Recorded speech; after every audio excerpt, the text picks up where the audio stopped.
All right, let's actually just jump in to the next issue, and I want Don to take the lead. Don, I know there are kind of three big stories that you have, and you're going to have to do them all in about 10 or 12 minutes. So hopefully you can summarize them. But so we're now moving toward not the issue of, okay, what do we do specifically about COVID-19 in relation to American life, American freedom, but what are some of the energy, we're dealing with some of the energy policy issues connected to it. In particular, there's been a movement to say, okay, well, now this is the perfect time to impose things such as the Green New Deal or other so-called green energy measures. I know, Don, you had a couple stories about that.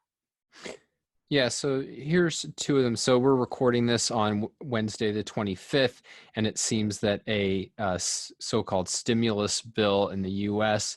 has gotten the go-ahead. And in the lead up to this, there was a real attempt to use it to extend subsidies for wind and solar. So there's two main federal subsidies for wind and solar. It's called the production tax credit, which is mostly onshore wind, and the investment tax credit, which is for solar and offshore wind. And just as a general matter, these subsidies are extremely destructive, and not only because they prop up and incentivize us to use unreliable, expensive forms of energy, they actually cannibalize reliable forms of energy. So, I mean, the most obvious way is simply whenever, the producers of wind and solar are getting paid, then, the competitors aren't getting paid.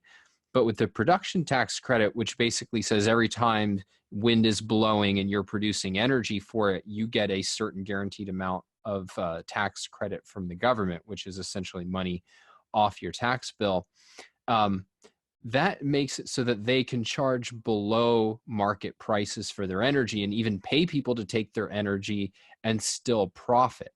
And so what you're really doing is you have all of these people who've made investments, say in a nuclear plant or a coal plant or a gas plant, and they are not able to compete with these subsidized forms of energy when those forms of energy are available. And so this makes it really hard to recoup the costs and can actually make a coal plant or something unprofitable where it should be profitable. And to make matters worse, that because we're giving preference to this unreliable forms of energy, you're turning down and turning back on, or you're trying to ramp up and down forms of power, coal and nuclear, that take a long time to do that. And it's very efficient, and it means that they can't be back online in time to sell energy when wind and solar flag to recoup their costs. So, we've talked about these dynamics somewhat in the past, but at a time when we really need, when the government's saying that we desperately need to take action to save lives, we've seen this attempt to inject this into the so-called stimulus bill. And although it seems that they failed in this case, there's an attempt to push it into future COVID-19 aid packages. And I think, this is part of a larger trend where the Green movement and its allies have really failed to persuade people to adopt their agenda in many ways.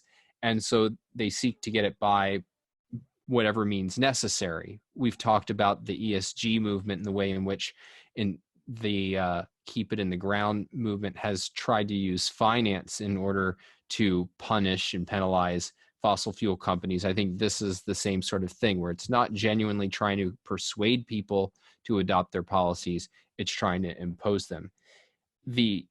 A more radical attempt along the same lines, though, has been the concoction of a so-called green stimulus. And I won't take you through all the details, because the core thing you need to know is that it's essentially the Green New Deal.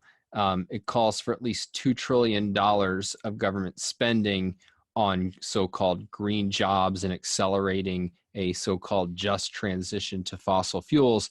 And it says, now you'd think if this is a stimulus in the case of an emergency, this would be a one-time $2 trillion, but they call for automatically renewing the so-called stimulus at 4% of GDP, or close to $1 trillion, until the economy is fully decarbonized and the unemployment rate is 3.5%. So well, that's definitely never.